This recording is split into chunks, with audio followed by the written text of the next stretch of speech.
Saudaraku Juma, sekali lagi dong. Oh iya Sensei, silakan. Oh silakan.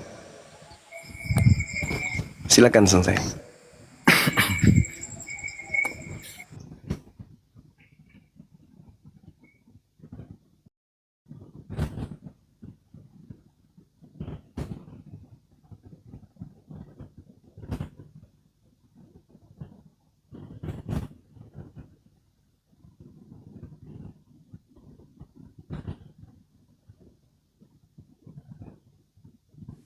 Mute-nya dibuka, Ya. Bang. Mute-nya, mute. Iya. Oke. Terima kasih. Terima kasih saya sudah diberikan waktu dengan saudara saya Juma. Sebelumnya saya sebelum sampai ke tadi masalah iman dan akal, itu saya mau kasih informasi dulu ke saudaraku Juma. Kemarin saya ketemu sama Insinyur Farhan. Itu Oh iya. Iya. ketua-ketua Masya Allah. umum, ketua-ketua umum perguruan, 25 perguruan. Biasanya cuma 24. Black Panther nggak ada. Tapi kemarin ketua umum kita Pak Hadi Cahyanto bilang, "Woi, sekarang kita udah genap, udah penuh." Nah, muncul Pak Farhan. Beliau muncul. Oh iya. Nah, Masya Allah. Black Panther. Saya bilang, "Nggak ada ini. Nanti ada cerita, nanti saya kirim foto-fotonya, ya." Oke, iya, Sensei. Kita lanjut masuk ke tadi yang saudara Juma sampaikan masalah Matius 22 ayat 27 ya. 37 kayaknya. Oh, 37 ya. Siap. Jadi gini, kenapa orang Kristen dibilang iman dulu? Kan itu Yesus sendiri yang ngomong. Akal itu nanti setelah nomor 3 ya kalau kita lihat ya. Yesus bilang kan, kasihilah Tuhan Allahmu dengan segenap hati, segenap jiwa, baru segenap akal budi. Nah, akal budi ini nanti setelah iman. Iman kan muncul, percaya kan muncul dari hati, bukan dari pikiran. Ya. Nah, baru berlogika lah kita. Baru logika. Sebab logika itu terbatas. Kalau kita mau bermain logika untuk percaya kepada Tuhan tidak cukup, ya. Jadi kita harus memakai roh atau iman. Nah itu, kan Yesus bilang, kasihilah, itu hukum yang pertama dan utama. Pertama itu kita imani. Sebab Abraham tidak dijuluki bapak orang berakal, tapi Abraham dijuluki bapak orang beriman. Jadi dia percaya dulu bahwa ada Tuhan. Nah gitu. Bukan dia akali dulu, sebab akal itu terbatas. Maka itu hukum pertama dan utama itu Yesus tekankan. Kasihlah Tuhan Allahmu dengan segenap hati dulu. Kan kita kalau bicara hati itu kan tidak bisa diselami dengan akal, ya. Karena itu sudah di luar akal, ya. Karena akal kita terbatas. Maka itu hukum pertama dan utama Yesus tekankan adalah kasihlah Tuhan Allahmu dengan segenap hati, segenap jiwa, dan akal budimu. Bukan langsung kasihlah Tuhan Allahmu dengan segenap akal budi, nggak ada. Nah itu. Iman tuh berbicara di dalam hati, ya. Kepercayaan tuh dari hati dulu, bukan dari akal lah gitu. Baru setelah kita percaya, baru kita berakal. Sebab akal itu sangat terbatas. Sebab ada kita memahami Tuhan dengan memakai fisik tidak cukup. Kita harus memakai metafisik. Metafisik itu di luar akal, ya. Seperti maaf ya, Yesus naik ke surga. Itu nggak masuk akal, ya. Jadi Loh, Mana beliau? kena peringatan, kena pelanggaran itu. Kena pelanggaran Pak Robertnya. Ya udah gini deh, terakhir dari saya Bang Juma, assalamualaikum Iya. Bang. Silakan, Cuma silakan. begini, saya tadi tertarik itu dengan kalau bicara diskusi begini tadi. Tapi kalau soal debat bertafsir menafsir itu saya tidak tertarik begitu. Jadi dari saya begini, apa namanya, kalau karena ini kalau untuk diskusi iman ya lintas agama, buat saya, bagi saudara saya yang beragama Islam, jalankan ajarannya itu dengan baik. Jadi kemudian dari kami juga seperti itu, ya kita tetap bersatu dalam kebinekaan kita. Itu dari saya Bang. Oke. Jadi, Alhamdulillah ya. Makasih Bang. Makasih. menjalankan iman kita dengan baik itu jauh lebih penting lah daripada kita diskusi nggak ada ujung begini tentang iman gitu kan, nggak ada ujungnya itu Bang. Gitu. Iya. Jadi, Thank you. ya Jadi saya pamit. Saya terakhir menyampaikan selamat menjalankan ibadah puasa bagi Makasih. saudara kita yang beragama Muslim. Semoga amal ibadah puasa ini dapat diterima oleh Yang Maha Kuasa. Assalamualaikum warahmatullahi wabarakatuh, Bang. Waalaikumsalam saudaraku, makasih. Makasih. Baik, saya tanggapi sebelum Sensei Robert naik lagi ya, mengenai yang ada di dalam kitab Lukas tadi, yang mana Sensei kita ini, Sensei saya ini, itu kemudian berbicara bahwasanya yang pertama itu bukan akal tapi hati. Saya tepuk tangan dulu untuk Sensei Robert. Mudah-mudahan Sensei masih mendengarkan di bawah. Ketika berbicara mengenai iman, Sensei, dan Anda jadikan tolak ukurnya adalah hati, manusia tidak akan pernah bisa membohongi hatinya. Bagaimana mungkin kemudian Anda mengasihi Tuhan dengan hati, dengan mendudukkan kemurnian kalbu ini sebagai tolak ukur kebenaran, ketika Tuhan itu Anda imani menjadi bayi? Apakah hati Anda bisa menerima itu? Pasti tidak. Makanya Al-Quran sangat menitik beratkan kebenaran itu terhadap hati. Ya ayyuhalladzina amanu taqullah wa qulu qawlan sadida. Wahai orang-orang yang beriman, bertakwalah kamu kepada Allah dan ucapkanlah perkataan yang benar. Ucapan itu landasan hati. Ketika hati ini berbicara, maka apa yang terlontar keluar itu adalah sebuah kebenaran. Bagaimana mungkin Anda ingin mengasihi Tuhan, sedangkan Anda memiliki sembahan seorang bayi, dan itu tidak masuk di dalam hati Anda. Hati Anda akan menolaknya. Dalam hati Anda, ini tidak mungkin Tuhan. Tapi karena sudah terdoktrin, terdogma, hati Anda kemudian buta. Inilah yang dikatakan Al-Quran, summum bukmun umyum fahum la yarji'un. Hati Anda buta. Jadi jangan kemudian Anda mengatakan akal memang belakangan, yang pertama itu adalah iman. Oh tidak, hati itu berbeda dengan iman, Sensei. Hati dan iman itu berbeda. Itu adalah dua komponen yang berbeda, dua entitas yang berbeda. Mereka memiliki makam-makam, kedudukan-kedudukan, stasiun-stasiun yang berbeda, dan punya tempat-tempat yang berbeda pula. Jangan Anda satukan antara hati dengan iman. Iman yang betul adalah iman yang tidak bertolak belakang dengan hati. Itu. Bagaimana Anda bisa mengatakan hati itu adalah iman? Enggak, beda. Beda. Antara iman dan hati itu beda. Kalau iman salah, hati menolak.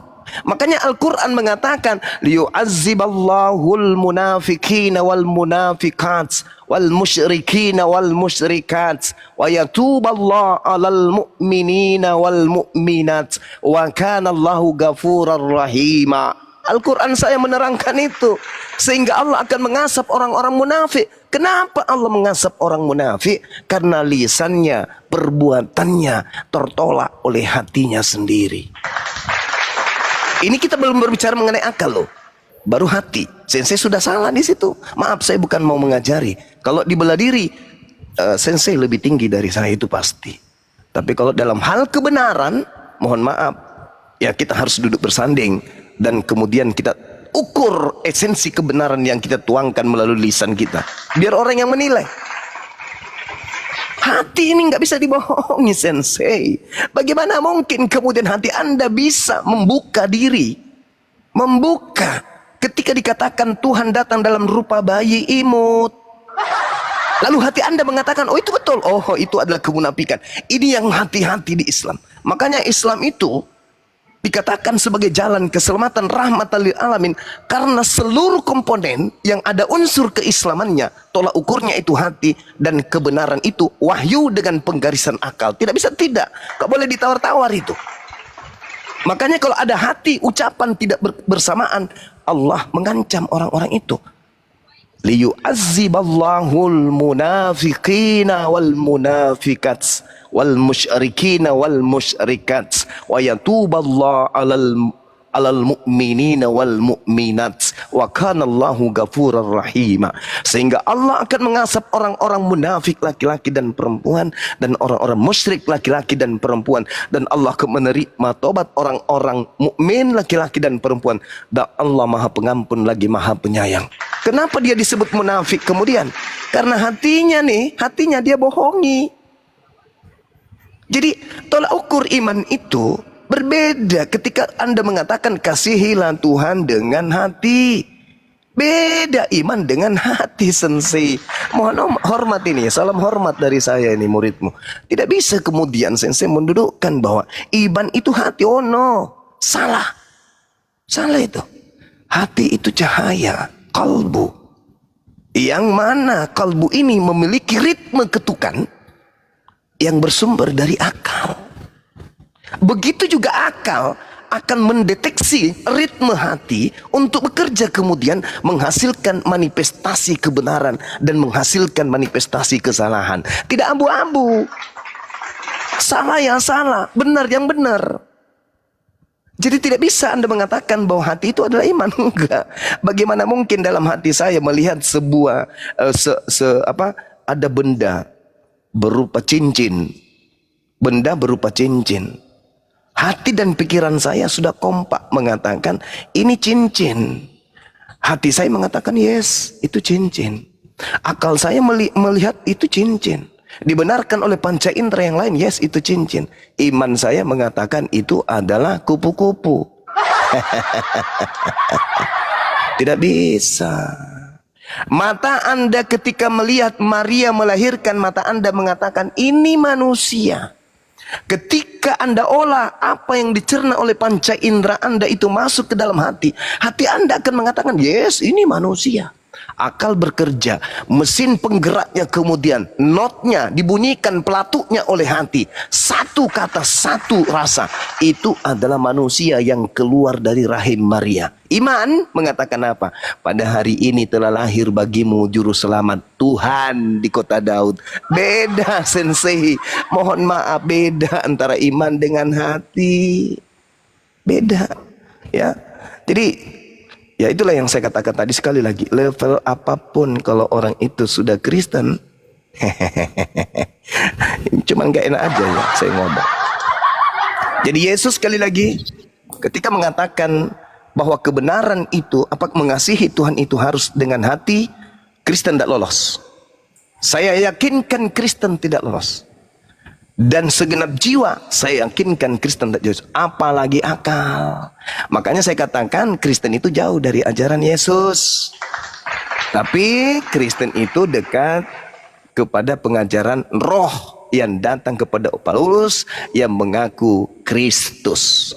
Itu. Jadi sekali lagi sensei kalau masih mendengarkan di bawah, janganlah kita menipu orang dengan mengatakan hati itu adalah iman. No, iman itu adalah buah dari kebenaran hati yang direkam oleh akal. Begitu juga sebaliknya, apa yang kemudian ditelaah oleh akal dibenarkan oleh hati, baru dilahirkan oleh iman yang betul. Anda tidak. Yang keluar dari rahim Maria, manusia, itu akal. Itu iman. Itu hati, itu akal. Itu manusia. Tapi iman Anda mengatakan, hari ini telah lahir bagimu Tuhan. Apa yang lahir? Tuhan. Itu iman. Tapi kalau hati, itu manusia. Nah, ketika kemudian Anda dengan iman Anda mengatakan yang lahir itu adalah Tuhan di kota Daud, hati Anda pasti memar. Hati Anda pasti menghitam. Hati Anda pasti membiru. Maka tertolak belakang antara hati Anda dengan iman Anda. Makanya Al-Quran saya mengatakan, ulaika hum syarrul bariyah. Kalian adalah seburuk-buruknya makhluk. Dikasih hati, dikasih akal, tetapi tidak difungsikan dengan baik. Mohon maaf nih, mohon maaf. Itu fakta real. Ketika saudara sensei saya mengatakan yang pertama pernyataan Matius 22 nomor 37 di situ adalah segenap hatimu. Lantas sensei mengatakan itu adalah iman. No. Iman berbeda dengan hati. Iman itu buah dari kerja hati. Ketika iman tidak sesuai dengan hati kita, maka muncul kemunafikan, kebohongan. Makanya Al-Quran mengatakan sebenarnya mereka itu tahu, mereka paham, mereka ngerti, tapi mereka mencoba untuk menipu Allah, menipu orang-orang beriman. Padahal sebenarnya mereka menipu diri sendiri. Masuk nggak di dalam hati sensei? Ketika dikatakan Tuhan menjadi anak bayi, masuk gak dalam hatinya? Menerima nggak kalbu Anda tuh? Enggak. Hati Anda nggak masuk. Ketika Anda sudah jatuh kepada penyembahan kepada manusia bernama Yesus, hati Anda tertidur. Hati Anda kemudian hati Anda tertidur. Itulah yang katakan Al-Quran. Summum bukmun umyum fahum la yarji'un. Hatinya buta, tak melihat hati Anda itu. Nah, jadi hati dengan iman, sensei mohon maaf, itu berbeda. Tetapi terkait, berbeda tapi terkait. Iman yang betul masuk hati, masuk dalam hati, sesuai dengan apa yang dalam hati. Tapi iman yang tidak sesuai dengan dalam hati, itu adalah iman yang semu. Makanya dikatakan di dalam kitab saudara sendiri, iman tanpa perbuatan adalah buta. Betul, tetapi iman tanpa akal adalah gila. Saya kira begitu saudara-saudara. Silakan. Ya, silakan dibantah Bang. Siapa ini? Halo, Labak, selamat malam, Labak. salam. Ya, selamat pagi. Oh ya, selamat pagi. Oke, boleh bicara? Silakan. Oke, selamat malam semuanya. Halo Bang Handi Selebes. Halo Bang Juma, teman-teman yang lainnya. Oke, baik. Kita bahas tentang apa nih Bang? Boleh saya duluan atau Bang Juma duluan? Silakan. Tapi aja tadi itu antara iman dan akal. Oke, baik. Baik ya, saya duluan ya Bang ya. Jadi gini Bang, kalau kami sebagai umat Kristen, Tuhan kami itu bukan hanya dengan perkataan akulah Tuhan sembahlah aku. Tetapi selain daripada perkataan dan pengajaran Yesus di dalam Injil, kami melihat di dalam Injil itu banyak perbuatan yang nyata yang dilakukan oleh Yesus Tuhan kami. Bukan hanya dengan pengajaran, tetapi dengan perbuatan nyata. Seperti mukjizat-mukjizat yang dimana ciri-ciri Tuhan yang ada pada Tuhan Yesus kami itu ada dan nyata. Contoh, misalkan, membangkitkan manusia yang sudah 3 hari meninggal yang rohnya sudah tak ada lagi di badannya. Dia adalah pencipta roh nafas kehidupan. Itu ciri-ciri Tuhan? Tentu. Yang kedua, Yesus kami berkuasa untuk menghapus dosa. Ada ayatnya di Injil? Ada. Apakah itu ciri-ciri Tuhan? Tentu. Yang ketiga, Yesus kami tidak takluk kepada hukum fisika, berjalan di atas air. Apakah itu ciri-ciri Tuhan tak tunduk terhadap hukum fisika? Tentu, itu ciri-ciri Tuhan. Yang keempat, ada ayat di dalam Injil, melihat Yesus terangkat ke surga. Ya, terserah, ada yang mengatakan Yesus terangkat ke langit. Apakah ada itu ciri-ciri manusia atau ciri-ciri yang maha kuasa bisa terbang ke atas langit? Tentu. Jadi kami menyembah Tuhan yang kami sembah itu bukan hanya dengan Tuhan-Tuhan teori semata seperti, mohon maaf teman-teman Islam. Tuhan teman-teman Islam selalu mengatakan karena apa Islam menyembah Tuhannya? Karena ada ayat akulah Tuhan sembahlah aku. Kalau kami selain dari Injil Yohanes yang dikatakan di sana, sebab kata kamu mengatakan aku adalah guru dan Tuhan, sebab itu benar, sebab memang akulah guru dan Tuhan, ya. Jadi bukan hanya perkataan, banyak yang lain ayat-ayat Injil yang setara dengan Allah itu sendiri. Yesus setara dengan Allah dan ayat-ayat lain banyak seperti itu, kira-kira seperti itu. Nah, jadi itu intinya Bang Juma. Mungkin itu aja singkat supaya nanti Bang Juma tanggapi. Nanti dari pernyataan Bang Juma nanti saya tanggapi juga. Sekian, silakan Bang. Oke, baik. Tolong narasi saya ini dipahami dengan akal sehat. Kristen dengan konsepnya memiliki dua kitab yang mereka sebut Perjanjian Lama, yang adalah kitabnya Yahudi dengan ruang lingkup pengajaran hanya untuk orang Yahudi. Kemudian yang kedua, Perjanjian Baru, buku yang menceritakan tentang Yesus, pengajaran Yesus kepada Bani Israel, muridnya. Dua buku ini kemudian diambil oleh orang Kristen dengan dua komponen kekuatan yang ada di dalamnya. Yang pertama, Tuhannya Bani Israel. Yang kedua, nabinya Bani Israel yang ditolak oleh Bani Israel. Dipungut dua-duanya, lalu terbentuklah agama Kristen. Catat itu dulu. Kemudian, ketika Yesus datang di tengah-tengah Bani Israel, ini di luar Kristen nih, karena Yesus memang ruang lingkup pengajarannya sebagai dosen itu kepada mahasiswa yang ada di Yerusalem. Bani Israel namanya. Kristen itu adalah kelompok di luar dari aule, dari wilayah pengajaran kelas atau universitas Yesus. Nah sekarang Yesus sebagai seorang guru memiliki kisi-kisi dong, memiliki referensi dong, memiliki kurikulum pengajaran dalam proses belajar mengajar. Maka segala ruang lingkup kisi pengajaran Yesus, referensinya, kalaupun Yesus mengadakan misalnya daftar pustaka dengan mengkaji kitab-kitab terdahulu, maka semua cakupan pengajaran Yesus ini itu telah disampaikan Yesus kepada muridnya, bukan Kristen. Apa manifestasi dari pernyataan saya? Harus disertakan dengan dalil.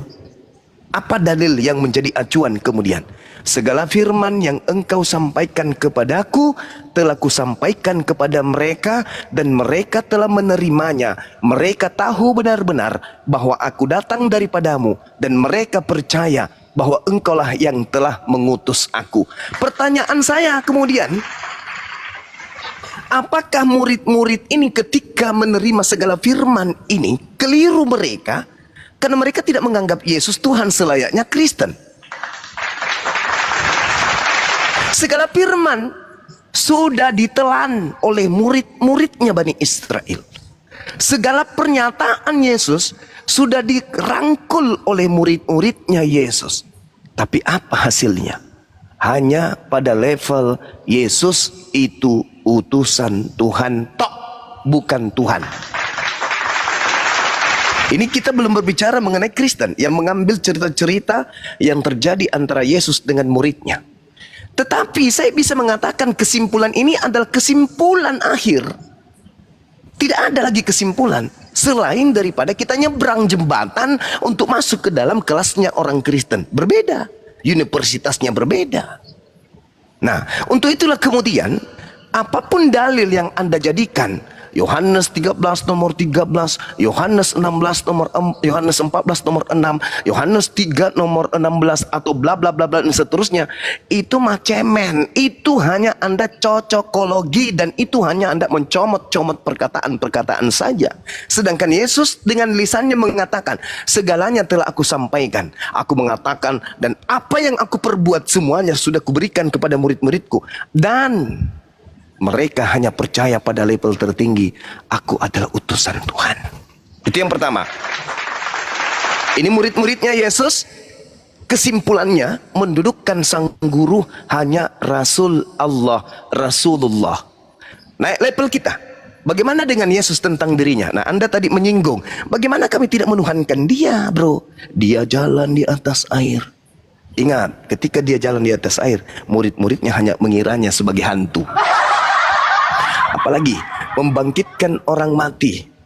Itu yang membuat Anda menuhankan orang yang diutus sebagai, yang justru sang murid-muridnya dengan mukjizat-mukjizatnya ini hanya menganggapnya sebagai utusan Tuhan. Anda kelompok luar dari kelas luar yang diajarkan kemudian bukan langsung Yesus, justru mendudukkan kacamata Anda menilainya dengan Tuhan, nilai penilaian sebagai Tuhan. Nih saya kasih data. Yohanes 5 nomor 36. Coba Anda teliti lagi nanti setelah ini. Ada kesaksianku. Yesus berkata, ada kesaksianku yang lebih penting dari kesaksian Yohanes Pembaptis. Yohanes Pembaptis loh. Siapa yang percaya kepada Yohanes Pembaptis, meskipun dia pemungut cukai dan wanita pesundal, Karena percaya kepada Yohanes Pembaptis, kata Yesus, dia lebih dulu masuk surga. Bayangkan. Tapi tak ada artinya, kata Yesus. Tak ada artinya. Ada kesaksianku yang lebih penting dari kesaksian Yohanes Pembaptis, bahwa semua mukjizat-mukjizat yang aku lakukan, mukjizat itulah yang aku lakukan sekarang. Dan mukjizat itu yang bersaksi bahwa Bapa yang telah mengutus aku. Subhanallah. Yesus mempersaksikan firman-firman, perkataan-perkataan yang diucapkan semuanya telah diserahkan ke muridnya. Dan muridnya kemudian menyimpulkan, oh, guru kita ini benar-benar Rasulullah. Yesus kemudian mempersaksikan segala mukjizat, membangkitkan orang mati, membuat air menjadi anggur, orang buta melihat, orang lumpuh kemudian berjalan, orang botak nyisir, orang buta ngintip. Semua yang dilakukan oleh Yesus ternyata semuanya itu hanya untuk supaya menguatkan kesaksiannya kalau dia itu adalah Rasulullah. Selesai, final. 1 hari, 2 hari, 3 hari, 1 bulan, 4 bulan, 3 tahun, 5 tahun, 10 tahun, 40 tahun, muncullah sang Kristen. Ia mengambil kemudian ajaran Yesus, lalu melantik Yesus dengan pengajarannya itu dengan embel-embel Tuhan. Kenapa demikian? Karena sebenarnya yang Anda sembah itu bukan anaknya Maria, tetapi Yesus Kristus yang keluar dari kubur, yang bukan manusia yang datang kepada Yesus. Silakan. Oke, makasih waktunya Bang Juma. Oke, Silakan. baik ya, saya tanggapin yang disampaikan Bang Juma ya. Oke. Jadi teman-teman ya, kalau kita merujuk kepada imannya Kristen, sebenarnya gini teman-teman ya. Kami sebagai orang Kristen itu meyakini yang dinamakan Allah Tritunggal. Jadi kalau teman-teman mengatakan bahwasanya orang Kristen Tuhannya 3, sebenarnya itu adalah perkataan orang sesat namanya. Karena di dalam Alkitab juga ada tertulis ayatnya Tuhan yang Esa. Jadi Tuhan orang Kristen itu bukan 3, Esa. Tentunya kata Esa ini juga ada di dalam Al-Quran, ya. Di mana ada perkataan Esa dalam Al-Quran itu banyak. Salah satunya adalah penggunaan kata kami, ya. Penggunaan kata kami, kalau kita ketahui secara Kamus Bahasa Indonesia KBBI, kami itu lebih dari 1. Tetapi ketika kita bertanya dan menjadi pertanyaan besar, mengapa ayat di Al-Quran menggunakan kata kami? Tentunya saya sudah bolak-balik, saya ada 600 jam saya live, selalu teman-teman Islam mengatakan bahwa kami di situ adalah Allah dan para malaikatnya, yaitu Jibril. Tetapi ketika saya kaitkan dengan penciptaan, maka kami menciptakan manusia. Saya tanya, berarti yang menciptakan manusia adalah Allahmu dan Jibril? Bingung, 1000 kali bingung. Saya bilang, kalau tanpa Jibril, apakah Allah bisa menciptakan? Kalau memang kata kami huruf besar, itu merujuk kepada Allah dan malaikat. Nah, di situ PR teman-teman Islam ya. Yang kedua, kalaulah teman-teman bilang bahwasanya Tuhan tak mungkin menjadi ciptaannya, saya akan membukakan suatu dalil mungkin yang bagi teman-teman menjadi PR.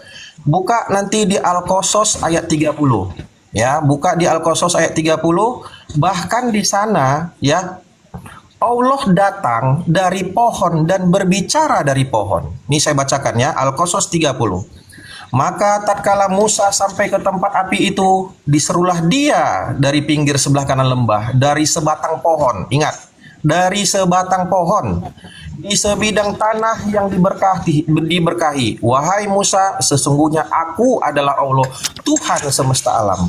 Ya, kalau kita berbicara Tuhan menjadi manusia sesuai dengan Maryam 17, Roh Allah menjadi manusia yang sempurna, menjelma menjadi manusia yang sempurna. Tentu teman-teman Islam sangat membantah. Kenapa?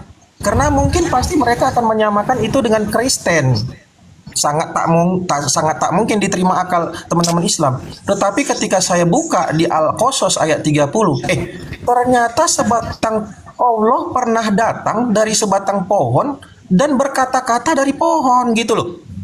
Jadi di mana kita pakai logiknya kamislihin Allah adalah laisa kamislihin yang dikatakan teman-teman Islam? Nah, itu satu.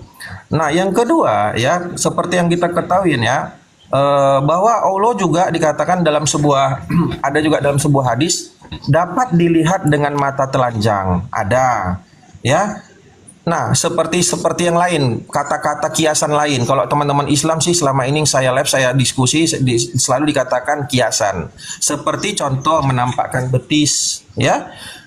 Yang lalu yang meletakkan kakinya satu di neraka, terus tangan kanannya dua-duanya tangan kanan. Nah, kalau saya bertanya sama teman-teman Islam yang naik ke channel saya, selalu dikatakan bahwa itu adalah kata-kata kiasan, Bang Noel. Itu bukan kata-kata asli, Bang Noel. Oke, saya menerima apa yang kalian sampaikan. Itu kata-kata kiasan.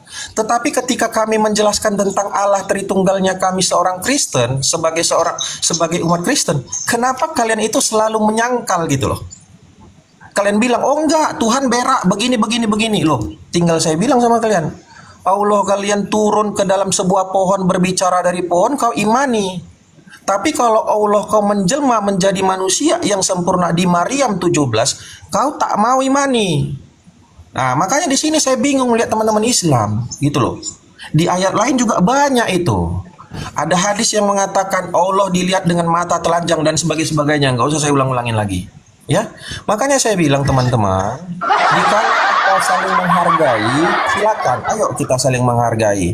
Kami menjelaskan bagaimana Allah Tritunggal kami itu seperti sebenarnya gampang sih, seperti apa? Seperti manusia yang punya tubuh, manusia yang punya roh, manusia yang punya kesadaran atau pikiran atau kecerdasan. Tetapi apakah dikatakan manusia tiga? Tidak.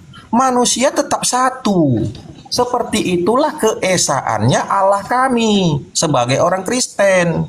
Tetapi bedanya apa dengan manusia? Manusia tak mungkin bisa mengutus yang namanya pikirannya, kecerdasannya menjadi manusia lain. Contoh, kau pergi, utus kau menjadi manusia.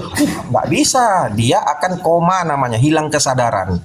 Kalau manusia mengutus rohnya, itu tak bisa. Kenapa? Karena kalau ketika roh berpisah dari tubuh, akan namanya meninggal dunia. Ya.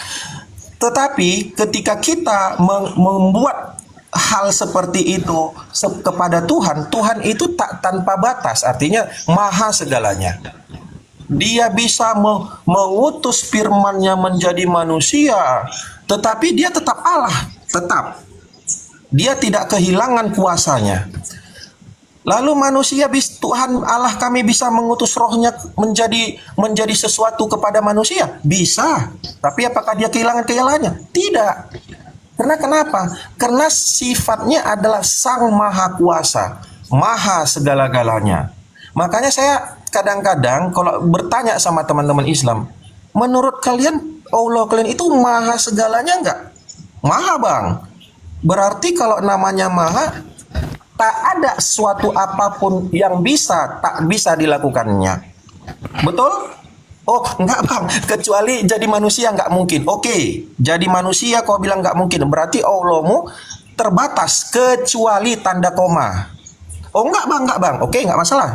Saya bukakan Al-Qasas 30, kau baca bahwa di situ keterangannya bahwa Allahmu pernah berbicara dari pohon. Terus mau gimana? Kalau nggak percaya buka Al-Qasas 30. Ngapain diketawain gitu loh? Silakan buka. Allah berbicara dari pohon. Dan nanti teman-teman satu lagi buka surat At-Taha ayat 14. Ya. At-Taha ayat 14 di sana dikatakan kata Tuhan yang kepada Allah itu T huruf kecil, bukan T huruf besar. Ingat ada di dalam Al-Jaziyah, ya, di dalam At-Taubah 31, maka mereka menjadikan alun-alunnya dan rohib-rohibnya menjadi Tuhan selain Allah, T huruf kecil. Di Al-Jaziyah 22, benar, jangan ketawa, Bang. Janganlah ketawa, ini nggak menghargai lah. Anda jualan Al-Jaziyah obat terlalu 23 panjang. juga dikatakan di sana. Di sini orang waras semua sini, Bang. Iya, sorry. Udah lupain, sadar dong. Menuhankan hawa nafsu, Ini bukan ya. gereja, bukan gereja. Sadar dong. Jadi gini, coba duduk dulu yang rapi, biar saya waraskan Anda ya. Duduk yang rapi. Dengarkan pernyataan saya supaya Anda tidak gila permanen. Ketika Anda berbicara melalui HP, apakah Anda HP? Malu. Bang Saya- Juma, tolong bedakan Tuhan dengan manusia, Bangku. Justru Mohon karena maaf, itu, hormat. saudara, Anda Jangan menyamakan disamakan, Tuhan. Bangku. Diam dulu, kawan, diam, ya. Anda sendiri tadi, ketika saya berbicara dari pasar, Anda menganggap saya pasar. Ketika saya berbicara melalui HP, Anda menganggap saya HP. Otak Anda harus diperbaiki dulu, ya. Anda ingin Tuhan kita sama. Tuhan kami satu, Tuhan Anda tiga. Tidak bisa Anda mengatakan Tuhan Anda satu. Tidak bisa. Ketika Tuhan Anda mati, apakah Tuhan habis bagi Anda? Enggak, masih ada di surga. Berarti ada Tuhan lain kan? Nah, di mana datanya Tuhan Anda itu tiga? Ada dalilnya, Cak Ayu. Jadi jangan kau jualan obat di sini. Untung saya tidak muntah tadi. Di dalam kitab saudara 1 Yohanes 5 nomor 7, sebab ada tiga. Sudah disebut tiga di situ, kawan. Sebab ada tiga. Sebab ada tiga. Tuhanmu tiga. Jangan kau menipu di sini. Tuhanmu itu tiga. Yang memberi kesaksian di surga itu ada tiga. Bapa, Anak, Roh Kudus. Tiga. Dan ketiganya adalah satu kan, Bang Juma? Ya, Tolong dan berarti ketiganya ini, adalah ya. satu. Oke, Satu siap. apa? Sabar dulu. Silakan. Dan ketiganya adalah satu. Satu apa? Satu seperti 1 Timotius 2 ayat 5. Allah Oke, itu Esa. Oke, sekarang saya tanya kepada saudara, mana jasadnya anak Maria? Jasad anak Maria, dia bukan seperti manusia seperti kamu, Bang Mulai Juma. ngaco kan?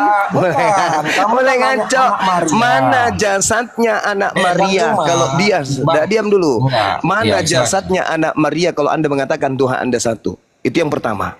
Jelas tiga di situ. Anda saja menjadi Kristen, jadi Anda akal-akalan. Di dalam 1 Timotius 6 nomor 16, dialah satu-satunya yang tidak tersentuh oleh kematian. Masuk nggak Tuhan Yesusmu di situ? Nggak masuk. Bersemayam dalam terang yang tak terhampiri. Masuk nggak Tuhan Yesusmu di situ? Nggak masuk lagi. Seorang pun tidak pernah melihat dia. Masuk nggak Tuhan Yesusmu itu? Nggak masuk juga. Dan memang tidak ada manusia yang dapat melihat dia. Masuk nggak Yesus di situ? Nggak masuk juga. Baginya lah hormat dan kuasa yang kekal. Masuk nggak Yesus di situ? Nggak juga. Tolong Lalu dibahas sabar kasus dulu, 30, sabar dulu, Bang. penjual obat, sabar dulu Ya, penjual silakan, obat. silakan. Sabar. Ya. Ketika Anda mencoba untuk mentafsirkan Al-Quran tanpa ilmu, sedangkan Bibelmu sendiri Anda tafsirkan membabi buta. Saya ingin tanya kepada saudara, apakah Tuhannya Yahudi itu kemudian bisa mati? Udah? Boleh? Ya. Silakan. Sedangkan ketika Anda berbicara mengenai Tuhannya umat Islam, wa ma arsalna min qablika mir rasulin illa nuhi ilaihi annahu la ilaha illa ana. Tuhan mengatakan dengan kata kami. Kami itu bahasa Indonesia. Al-Quran diwahyukan dalam bahasa Arab. Kata nahnu itu tunggal bagi orang Arab, tergantung konteks. Jadi Anda tidak bisa kemudian mentafsirkan Al-Quran dengan terjemahan, karena ilmu tafsir bukan ilmu terjemah. Berbeda, kawan. Sedangkan ketika pencipta langit dan bumi, Allah meminta untuk disembah, dia tidak pernah mengatakan dirinya sembahlah kami. Carikan saya dalilnya. Enggak ada. Kenapa dia mengatakan kami? Ketika Anda mengatakan kami menciptakan, betul, Allah pada saat menciptakan, Allah melibatkan makhluknya yang lain. Ketika Allah menciptakan, kemudian Anda melibatkan orang tua Anda. Itu bentuk keagungan. Tetapi sumber satu-satunya adalah Allah. Ketika kemudian Allah mengatakan, aku menciptakan alam semesta, Allah melibatkan makhluknya. Itu betul. Tetapi sumber satu-satunya adalah Allah. Ketika kemudian Anda mengatakan kaki Allah itu di neraka, ingat saudara, Allah laisa kamitslihi syai'. Allah tidak serupa dengan makhluk. Untuk menggambarkan kemudian kekuasaan Allah, Allah mengkiaskan seperti itu. Tetapi Anda punya wajah, monyet punya wajah, bukan berarti Anda dan monyet itu sama-sama wajahnya, tapi mungkin saja mirip. Jangan seperti itu. Tuhan pencipta langit dan bumi itu laisa kamitslihi syai', tidak serupa dengan apapun. Pahami itu dulu. Pahami itu dulu. Jadi jangan jualan obat di depan saya. Nah sekarang kita berbicara mengenai konsep Tuhan nih. Tuhan satu. Terciduk Tuhanmu tiga. Bahkan itu masih bagus saya katakan tiga. Tuhanmu itu sebenarnya banyak. Tuhanmu itu roh-roh. Di dalam kitab Wahyu 5 nomor 6. Tuhanmu bertanduk 7 bermata 7. Dan dikatakan 7 roh Tuhan Anda. Bukankah Anda ada penyembah roh? Roh-roh itu banyak kan? Nah, oleh karena itulah kemudian ketika Anda mengatakan bahwa Tuhan Anda itu satu, Anda mencoba untuk membuat kemudian dua kandidat itu tereliminasi. Kenapa? Karena ketika Yesus dalam kandungan, apakah Roh Merpati juga ada dalam kandungan? Apakah Bapak juga ada dalam kandungan? Tidak ada kan? Ketika Yesus mati, apakah kemudian Bapak juga mati? Enggak kan? Berarti ketika Tuhan Anda yang bernama Yesus itu mati, Tuhan Anda yang bernama Bapa masih ada di langit. Jadi yang kita bahas sekarang ini, Tuhan itu satu atau Tuhan itu tiga. Pertahankan Tuhan Anda tiga, jangan ikut-ikutan ke Islam. Jangan ikut-ikutan ke Islam. Islam itu Tuhannya satu, Kristen Tuhannya minimal tiga. Ya, jangan Anda ikut-ikutan jadi satu. Kasihan Yesus. Kasihan Yesusnya. Ya, silakan. Buktikan kalau Tuhan Anda itu satu.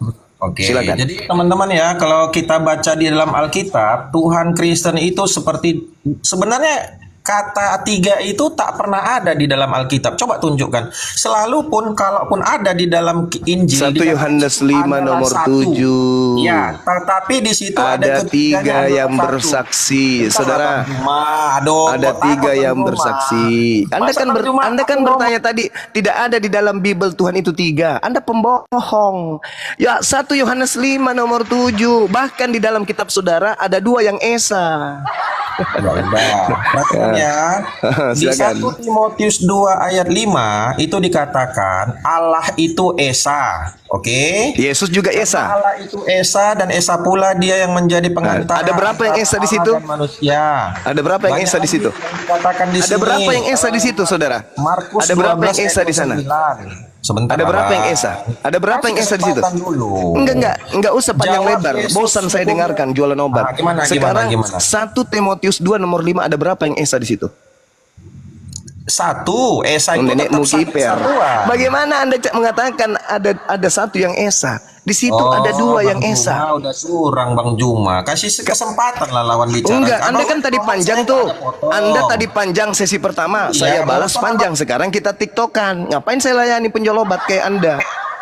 Di dalam 1 Timotius 2 nomor 5, saudara, 1 Timotius 2 nomor 5, karena Theos itu Esa pula Yesus yang menjadi pengantara. Ada berapa yang Esa di situ?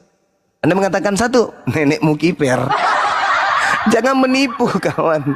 Ini kebiasaan Kristen ini suka bohong, dusta, menipu. Enggak nipu. Ngapain? Kami enggak boleh. Coba Anda baca.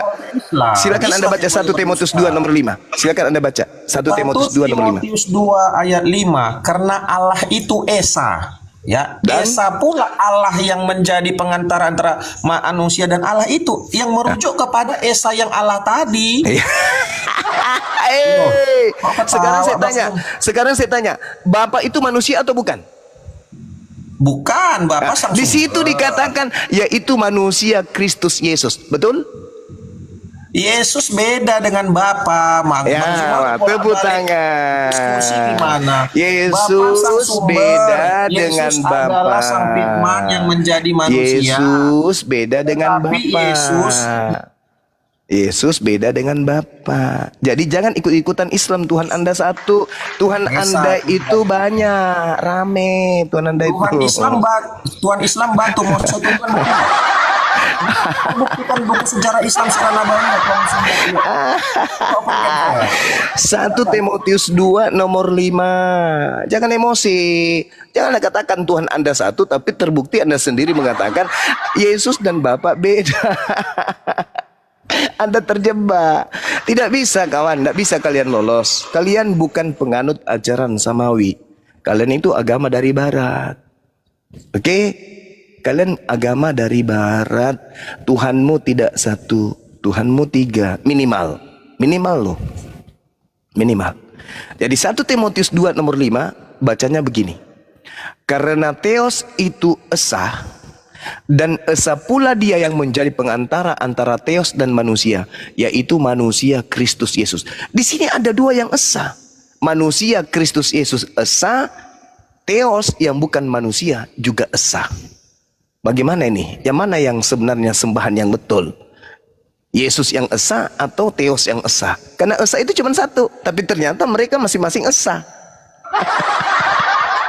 Paulus mencoba mendudukkan Kristus Yesus yang datang kepadanya di Damsik itu menjadi penyaing daripada Theos yang disembah oleh orang-orang Roma. Astagfirullahaladzim, ya Allah.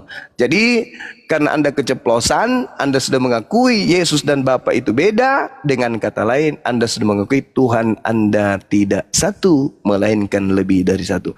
Maaf kawan, saya tidak suka pembual. Apalagi seorang Kristen bawa-bawa di dalam Al-Qasas 30 Allah berfirman katanya dia jadi pohon, nenek lu kiper. Al-Quran mengatakan wa kadzalika uhaina ilaika ruhan min amrina ma kunta tadri mal kitab. Itu dikatakan Al-Quran yang datang kepada baginda Rasul Muhammad sallallahu alaihi wasallam sebagai jalan untuk manusia memahami bahwa apa?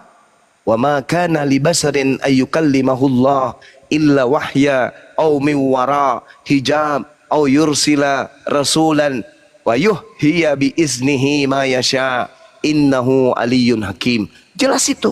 Tidak patut bagi Allah berbicara langsung kepada manusia, melainkan dengan tiga cara, dengan tiga perantara, wahyu, bahkan tabir, atau mengutus malaikat. Itu cara Allah berfirman. Nah, yang terjadi kepada Nabi Musa itu Allah berbicara melalui tabir. Tabirnya apa? Di balik pohon. Saya berbicara di balik jendela, bukan berarti saya adalah jendela. Kamu berbicara melalui HP, bukan berarti kamu adalah HP. Makanya tadi di awal kita membahas tidak mungkin seorang Kristen tetap dalam posisinya menganut agama Kristen dan mengatakan agamanya itu sesuai dengan akal. Nggak mungkin. Pasti tidak masuk akal. Dan pasti tidak menggunakan akal. Nah, tadi giliran Al-Quran Anda tajam. Giliran ditanya tentang Tuhanmu yang adalah tiga, Anda nggak bisa berkutik apa-apa. Malah Anda mengatakan Yesus dan Bapa berbeda. Tetapi Yesus dan Bapa berbeda, dua-duanya esa. Gimana dong? Ada Tuhan, dua-duanya esa. Kira-kira gini penjelasannya, Bang. Mungkin abang udah Silakan. punya istri. Ada. Nah, misal gini, Bang.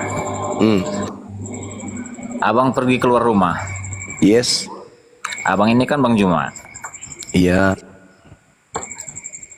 Misal abang di luar rumah lah, nelpon Iya. abang ke orang rumah. Iya. Mak, nanti pulang sekolah anak-anak kasih makan ya. Iya. Terus istrinya jawab iya. Terus anak-anak pulang sekolah itu dikasih makan sama istri. Yang diikuti istri di situ siapa? Suami.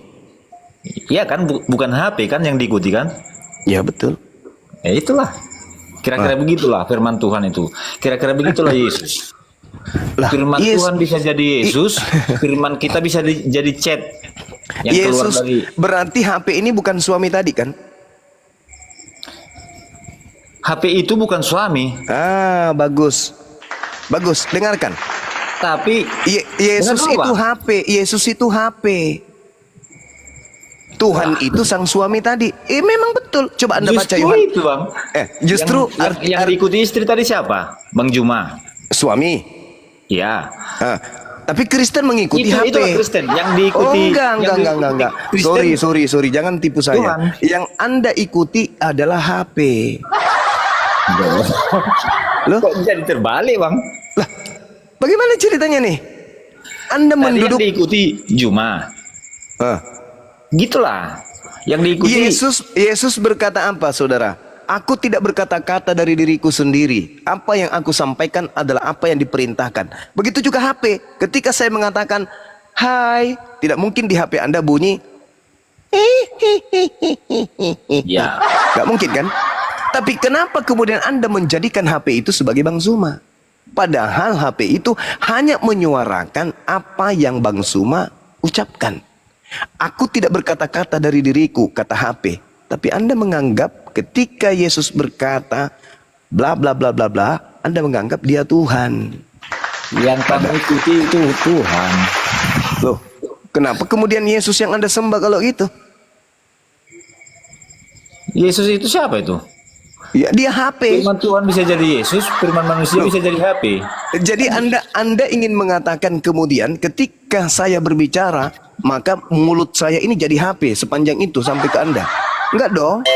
Yesus itu berasal dari daging.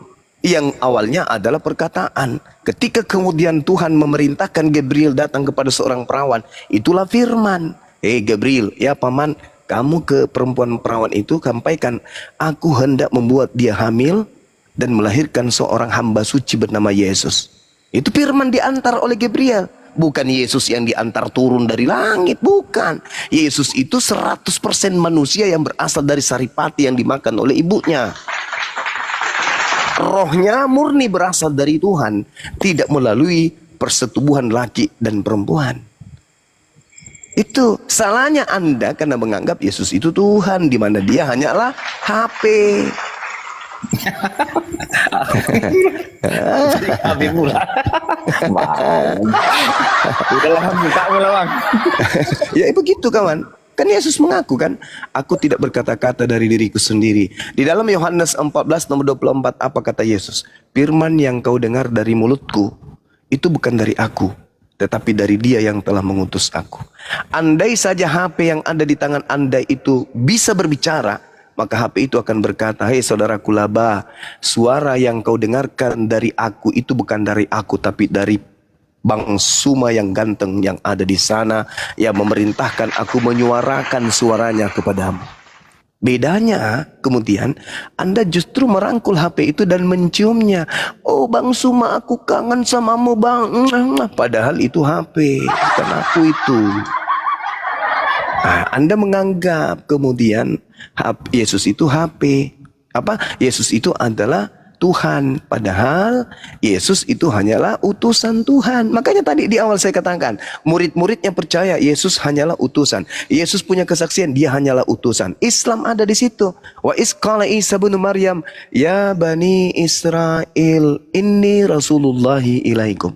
Wahai bani Israel, aku Isa berkata kepadamu, sesungguhnya aku ini hanyalah utusan Tuhan yang diutus untuk kalian bani Israel. Itu kawan. Makanya jangan heran kalau kami beriman kepada Yesus yang datang sebagai anak Maria yang perawan, sebagai nabi ke tengah-tengah Bani Israel. Tapi kami tidak percaya kepada Yesus yang keluar dari kubur yang Anda tuhankan itu. Kami nggak percaya itu. Kalau kami Kristen memang nggak heran bang. Yang menggelarkan Kristen nanti macam orang abang ini kan, itu udah dinubuatkan dalam Alkitab itu. Dalam Injil udah dinubuatkan itu di Petrus. Sederhana itu saudaraku. Sekarang begini, percaya tidak saudara dengan perkataan Yesus bahwa akan datang penyesat setelah dia bergelar Yesus Kristus? Percaya enggak? Percaya. Berarti ketika Yesus mengatakan kepada Bani Israel, bukan kepada Kristen, kepada Bani Israel, wahai Bani Israel, waspadalah agar kalian jangan disesatkan, sebab akan datang banyak orang dengan memakai nama Yesus dan berkata akulah Kristus. Dia akan menyesatkan banyak orang.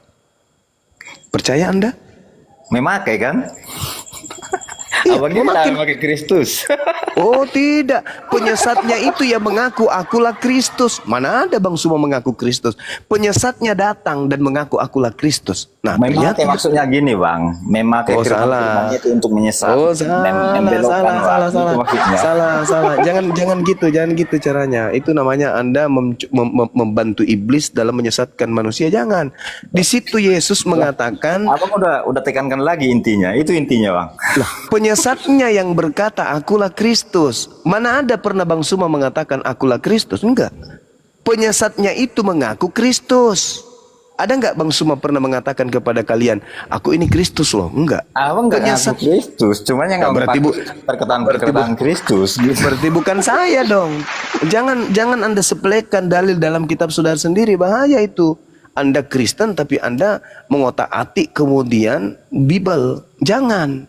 Di dalam kitab saudara dikatakan, waspadalah supaya jangan ada orang yang menyesatkan kamu. Sebab banyak orang yang akan datang dengan memakai namaku dan berkata, Akulah Kristus. Saya tidak pernah berkata, Akulah Kristus. Ada penyesat datang mengaku akulah Kristus. Dan itulah yang datang kepada Paulus. Siapakah engkau Tuhan? Akulah Yesus Kristus yang kau aniaya. Yesus Kristus yang datang kepada Paulus ini menyesatkan banyak orang. Makanya pengikutnya disebut Kristen. Apa Kristen itu? Pengikut Kristus. Nah, kalau banyak orang yang disesatkan oleh Kristus palsu ini bukan Kristen, lalu yang menggenapi banyak orang yang disesatkan yang ngaku Kristus itu siapa? Islam tidak ngaku pengikut Kristus. Buddha, Hindu juga tidak. Satu-satunya komunitas yang banyak yang mengaku pengikut Kristus, ya Kristen kawan. Jangan cari di tempat lain. Memang gini bang, iya gimana betul tuh? itu.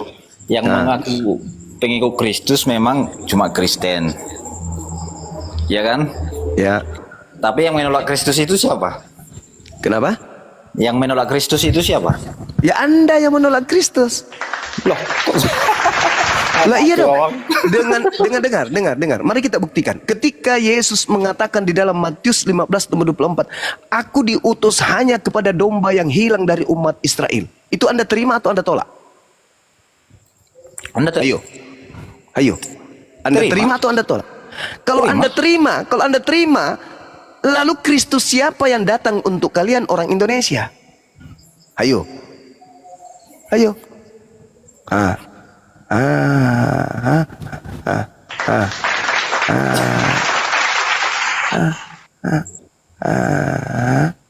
itu dulu tadi bang, yang saya tanya itu. Kalau Anda menerima dan tidak menolak Yesus, Anda akan menjadi Muslim. Karena Yesus berkata, Aku diutus hanya kepada domba yang hilang dari umat Israel. Kami sebagai Muslim, kami terima itu. Oh, Anda untuk Bani Israel. Oke, silakan. Kami terima. Anda terima enggak? Buktinya abang sering ngolok-ngolok Yesus. Coba, kasih bukti kalau saya pernah mengolok Yesus. Kasih bukti. Ayo, kasih bukti. Aku sering dengar ceramah abang di Koma. Ya, coba buktikan. Satu aja saya mengolok Yesus. Mungkin teman-teman di bawah banyak itu yang sering dengar. Silakan yang dibawa tulis di mana saya mengolok Yesus, silakan. Saya akan pertanggungjawabkan, silakan. Yang dibawa ini ada 3.000 orang memandang, silakan. Tulis biar saya tanggapi. Saya mengolok Yesus seperti apa? Oh, saya mengoloknya nete. Oh, ada dalilnya. Apalagi ditampar, ada dalilnya. Yesus Diseret, mati terkutuk. ada dalilnya. Ayo, mana saya mengolok-ngolok Yesus. Justru saya sebagai Muslim memurnikan ajaran Yesus dengan mengatakan semua yang dituduhkan oleh Kristen terhadap Itulah Yesus. yang memakai nama aku bang. Itulah yang memakai nama Yesus. Oh, jadi Anda mengatakan saya pernah mengaku saya Yesus gitu? Bukan mengaku nama Yesus, memakai perkataan Yesus. Loh, di situ jelas dalilnya kok. Sebab banyak orang akan datang dengan memakai namaku. Namaku Suma. Saya tidak pakai namanya Yesus, aku Yesus. Dan berkata akulah Kristus, enggak. Saya hanya mengatakan saya adalah penginjil jalanan. Saya tidak pernah mengaku Kristus. Sedangkan penyesat yang datang kepada Paulus mengaku Kristus. Dan intinya di mana? Paulus mengaku menerima pengajaran 13 buku dari oknum bernama Yesus, tetapi bukan manusia. Sekarang saya tanya kepada saudara, yang datang ke tengah-tengah Bani Israel yang dilahirkan oleh Maria manusia atau bukan? Manusia. Coba Anda baca Galatia 1 nomor 11 nomor 12, apa kata Paulus? Aku menerima Injil bukan dari manusia, tetapi dari Yesus Kristus. Beda kan? Maria punya Yesus, manusia anaknya.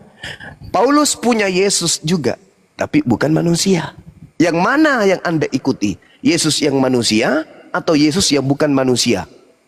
Kalau dari logika saya bang, manusia cuman iman saya dia itu hakikatnya Tuhan. Berarti Anda sama seperti orang munafik. Bagaimana mungkin Anda mengatakan ini adalah seekor sapi, tetapi iman Anda mengatakan itu adalah seekor ayam? Munafik namanya. Makanya di dalam 2 Yohanes 1 nomor 7, siapakah pembohong itu? Siapakah penyesat itu? Bukankah dia yang pergi ke seluruh dunia yang tidak mengakui Yesus itu datang sebagai manusia? Itulah penyesatnya, itulah antikristusnya. Sekarang kalau saya tanya, apakah Yesus itu manusia? Anda mengatakan manusia. Saya ikuti Anda ke gereja, saya intip dari luar, ternyata Anda menyembah Yesus. Berarti lain di mulut, lain di perbuatan. Apa itu namanya? Pembohong. Dalam bahasa Yunani disebut planos. 2 Yohanes 1 nomor 7, siapakah pembohong itu? Siapakah penyesat itu? Bukankah dia yang pergi ke seluruh dunia yang tidak mengaku Yesus datang sebagai manusia? Tanya Paulus, ya paman, yang datang kepadamu siapa? Yesus. Manusia atau bukan? Paulus mengatakan bukan. Berarti penyesatnya adalah dia yang tidak mengaku Yesus datang sebagai manusia. Baca Galatia 1 nomor 11 nomor 12 kawan. Yang mengajarkan kepada aku adalah bukan manusia. Bukan manusia yang mengajarkan Injil kepadaku, tetapi pernyataan Yesus Kristus. Berarti dia mengakui bahwa Yesus Kristus bukan manusia. Penyesat adalah yang pergi ke seluruh dunia yang tidak mengaku Yesus datang sebagai manusia. Siapa dia? Paulus. Siapa mengikutnya? Kristen. Silakan direnungkan kawan. Anda mau terima atau tidak terima? Ya, saya tidak punya hak untuk itu. Saya cuma punya kewajiban untuk menyampaikan kebenaran di mana Al-Quran mengatakan wa isqalallahu ya Isa bin Maryam a anta qulta linnas takhizuni, wahai Isa putra Maryam, apakah engkau yang mengajarkan orang-orang ini menuhankan dirimu selain daripada aku? Nabi Isa berkata, qala subhanaka ma yakunu li an aqula ma laysa li bihaqq. Maha suci engkau ya Allah, aku tidak pernah mengatakan sesuatu yang bukan hakku untuk aku katakan. Yesus menerangkan itu di dalam Yohanes 12 nomor 49 nomor 50. Aku tidak berkata-kata dari diriku sendiri. Apa yang aku katakan, apa yang aku sampaikan adalah apa yang diperintahkan oleh Bapa untuk aku katakan, aku sampaikan. Aku menyampaikan apa? Makultu lahum illa ma amartani bi ani abdullah rabbi wa rabbakum. Wahai Maria, jangan kau sentuh aku, tapi pergilah kepada saudara-saudaraku, katakan kepada mereka, aku akan pergi kepada ilahku dan ilahmu, Tuhanku dan Tuhanmu. Makultu lahum illa ma amartani bi ani abdullah rabbi wa rabbakum. Makanya dikatakan pada endingnya kehidupan kita kelak, apa kata Al-Quran? Wa idza husiran nasu kanu lahum a'da wa kanu lahum bi ibadatihim kafirin. Apa yang mereka sembah selain daripada Allah, kelak yang disembah itu akan menjadi musuhnya. Dan pemujaan-pemujaan yang ia lakukan ketika hidup di dunia akan diingkari oleh yang dia sembah. Coba Anda baca Matius 7 nomor 22 nomor 23. Apa kata Yesus? Pada hari terakhir nanti banyak orang yang berseru kepadaku, Tuhan Yesus, Tuhan Yesus, bukankah kami telah bernubuat, mengusir setan, bermujizat pakai namamu? Pada saat itulah aku Yesus akan berterus terang kepada mereka, enyahlah daripadaku, kalian semua adalah pembuat kejahatan. Betul itu Bang. Ya itu dia makanya. Berarti Al-Quran saya betul. Apa yang mereka sembah Maksud selain Yesus dari... itu gini Bang. Nah, gimana tuh? Banyak orang Kristen itu mengaku Kristen, tapi nggak dijalankan apa yang dijalankan Yesus. Lalu bagaimana dia bisa bermukjizat? Bagaimana dia bisa mengusir setan kalau dia tidak mentaati ajaran gereja? Kuasa Kuasa apa? Tuhan itu kan Kuasa dalam Tuhan. menyebarkan Injil Hah? bagi penyebar Injil, macam-macam kuasa yang dikasih Bang. Ada kuasa kesembuhan. Berarti ada... Tuhan memberikan dan meridai, mereka menyembuhkan orang sakit, mengusir setan. Berarti Tuhan meridai. Kenapa diusir sama Yesus? Betul Bang. Gini. Kenapa diusir? Kenapa Penjelasan diusir? saya gini Bang. Ya, Tuhan silakan. tahu nggak itu Yudas Iskariot bakal mengkhianatinya? Tahu nggak? Tahu pasti. Tapi dipakai, malah, kan? malah dinubuatkan. Tapi dipakainya kan jadi muridnya kan? Kira-kira begitulah. Loh, sekarang ketika ada orang yang bermukjizat mengusir setan, tentu imannya sudah tinggi kan dalam konsep Kristen, betul? Sampai Anda percaya kepada Andi Simon, Anda percaya kepada Rusuli Lubis, yang dia sendiri tidak bisa bermukjizat menyembuhkan, Gini, Bang. menumbuhkan rambutnya sendiri. Tingkat Rasulullah iman bagi botak. Kristen konsepnya Tidak bisa gini, sembuh, Bang. tidak bisa tumbuh. Tapi kalau dia gagah-gagahan, dia sembuhkan orang botak sendiri, jidatnya nggak tumbuh, rambutnya nggak bisa nobati dia. Gimana dong? Barometer. Yesus mengusir, Bentar, Yesus mengusir bang orang yang bermukjizat pakai namanya, mengusir setan pakai namanya. Yesus mengusirnya dengan mengatakan, enyahlah daripadaku, aku tidak mengenal kalian. Kenapa? Karena yang mereka gunakan adalah Yesus Kristus yang palsu, yang telah memberikan mukjizat kepada mereka. Gini, Bang. Itu kawan. Barometer tingginya iman Kristen itu bukan dari kuasa yang diberikan kepadanya, Bang. Tapi Barometer tingginya iman Kristen itu bagaimana seseorang itu bisa mempertahankan, mengakui Yesus, tidak menyangkal Yesus yang sudah mati di kayu salib sebagai penembus dosa sampai akhir hayatnya. Itu barometernya, Bang. Bukan kuasa kesembuhan. ya terserah. kuasa kuat, bukan itu. Terserah yang pasti Yesus kepada orang yang bermujizat, mengusir setan, bernubuat, tentu sudah masuk dalam poin-poin tadi. Tidak menyangkal Yesus mati untuk mereka. Itu udah pasti tuh. Tidak mungkin kemudian bisa sampai itu kalau dia menyangkal Yesus. Jadi semuanya masuk ke dalam keadaan itu. Orang yang bermujizat, orang yang mengusir setan, orang yang bernubuat, semuanya percaya dan tidak menyangkal Yesus Kristus mati di atas salib demi dosa-dosa mereka. Tapi kenapa diusir? Karena sebenarnya mereka itu menyembah Kristus palsu. Bukan, Yesus yang Bang. asli. Loh, kok bukan Itu pula? belum tentu bisa bertahan sampai akhir itu. Belum tentu. Kok belum tentu kawan? Bukankah kami mengusir setan? Itu sudah di alam barzah, itu dia sudah kebangkitan tuh. Bukankah kami mengusir setan, bernubuat, bermukjizat pakai namamu? Yesus mengatakan apa? Aku tidak mengenal kalian. Enyahlah daripadaku, kalian semua adalah pembuat kejahatan. Nah, kenapa bisa kayak begitu? Oh, gini, Bang. Kemurnian pelayanan seorang pelayan itu harus dipertimbangkan Tuhan di akhirat. Apakah dia melayani gara-gara uang? Kan gitu. Allahu Akbar, Masya Allah. Itu. Bukan di situ poinnya kawan. Kalau yang bermukjizat mengusir setan, bernubuat saja sudah diusir oleh Yesus, apalagi jemaat biasa.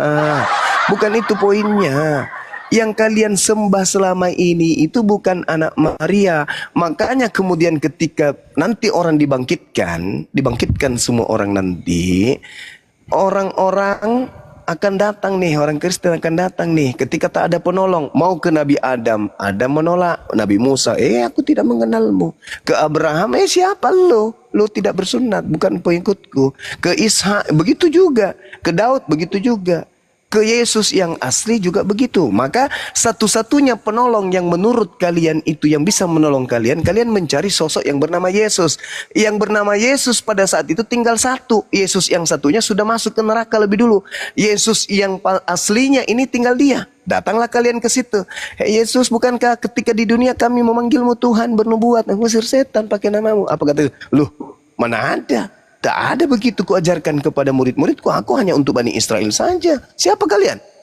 Kami dari Indonesia, Bang Yesus. Ini dari Makassar, ini dari Madura, ini dari Medan, ini dari Bandung. Sorry lah, aku tidak mengenal kalian. Kalian semua pembuat kejahatan. Itu yang terjadi, kawan. Itu yang terjadi. Tidak mungkin tidak. Makanya tadi jangan dibelok-belokkan itu ayat. Itu dalil supaya Anda itu bisa lurus. Yesus berkata kepada murid-muridnya ketika di Bukit Zaitun. Murid-muridnya ini bercakap-cakap dengan Yesus. Dan muridnya sudah pasti Bani Israel, bukan Kristen. Ditanya, bagaimanakah itu bisa wahai guru? Dan bagaimanakah tanda kesudahannya wahai guru? Jawab Yesus, waspadalah supaya jangan ada orang yang menyesatkan kamu. Sebab banyak orang akan datang dengan memakai namaku dan berkata, akulah Kristus, dan mereka akan menyesatkan banyak orang. Tuh. Pertanyaannya, setelah Yesus terangkat ke langit, tahun 33, ada nggak sosok datang mengaku-ngaku Kristus setelahnya? Ada. Pertama ke Ananias, kedua ke Paulus, ketiga yang datang ke Pulau Patmos, akulah Yesus, tunas Daud, bintang gemilang. Itu dua, itu tiga. Kristus yang datang tuh setelah Yesus. Padahal Yesus nanti kedatangan keduanya nanti. Belum datang sekarang. Belum. Nanti detik-detik kiamat baru dia datang. Berarti yang datang antara kedatangan pertamanya dengan kedatangan keduanya, itulah Kristus palsu. Makanya Yesus dalam Matius 24 nomor 23 sampai 26 apa kata Yesus? Jadi apabila ada orang berkata ada Yesus di sini, ada Yesus di sana, jangan kau percaya. Camkanlah, aku telah mengatakannya terlebih dahulu kepadamu.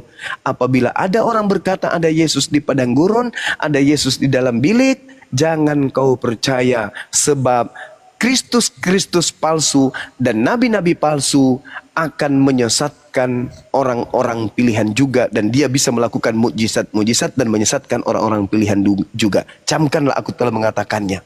Jangan kau percaya, sebab, nah tuh titiknya di situ, poinnya di sini. Sebab sama seperti kilat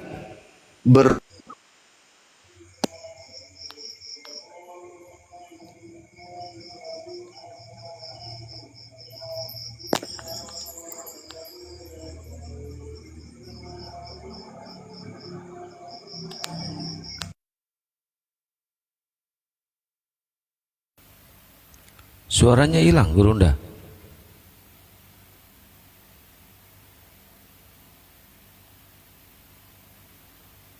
Cek, suara Gurunda hilang ya? Gak ada suara, nggak ada suara. Itu Oh, kena. jaringan. Assalamualaikum Bunda Rahma. Waalaikumsalam warahmatullahi wabarakatuh, Bun. Saya dari tadi lo telepon. Bagaimana Pak Laba? Iya bang. Sudah bisa membedakan mana manusia mana Tuhan? Kalau saya bisa bang. Apa perbedaan manusia dan Tuhan? Ya manusia itu singkat aja bang. Ya, Tuhan singkat bisa jadi aja. manusia, tapi manusia nggak bisa jadi Tuhan. Jadi waktu menjadi manusia tidak berubah lagi itu Yesus, tetap dia manusia selamanya.